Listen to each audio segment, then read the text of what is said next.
Hi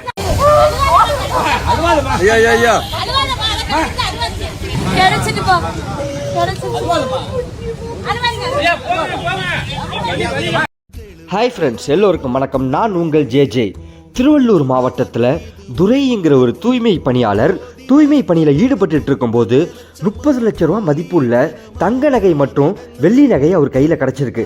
அவர் நினச்சிருந்தா அந்த நகையை வச்சு என்ன வேணாலும் பண்ணியிருக்கலாம். அவர் என்ன பண்ணார் தெரியுமா ஃப்ரெண்ட்ஸ்? அவர் அந்த நகையெல்லாம் காவல் நிலையத்துக்கு எடுத்துகிட்டு போயிட்டுருக்காரு.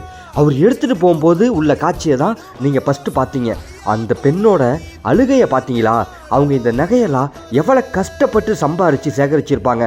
உண்மையாக கடவுளை நீங்கள் நேராக பார்க்கணுன்னு ஆசைப்பட்டீங்கன்னா அந்த துரை அண்ணன் இருக்கார் தெரியுமா, அவரோட முகத்தை பாருங்கள். அவர் மனசில் ஒரு சின்ன குத்தம் எதுவுமே இல்லை. அப்படி ஒரு தூய்மையான மனிதர் அவர். தூய்மை பணியாளர். இந்த நாட்டை மட்டும் அவங்க தூய்மைப்படுத்தலை நண்பா. ஒவ்வொரு விஷயத்துக்கும் அவங்க உழைச்சிக்கிட்டு இருக்காங்க. நல்லா பாருங்கள், எவ்வளோ சந்தோஷம் அந்த மனுஷனுக்கு. அவர் சம்பாரித்து இவ்வளோ நகையை அவர் வாங்கியிருந்தா கூட அவர் முகத்தில் இந்த சந்தோஷம் இருந்திருக்காரு. கண்டிப்பாக அந்த மனுஷனுக்கு நம்ம சல்யூட் பண்ணி ஆகணும். சூப்பரான விஷயத்தை பண்ணியிருக்காரு.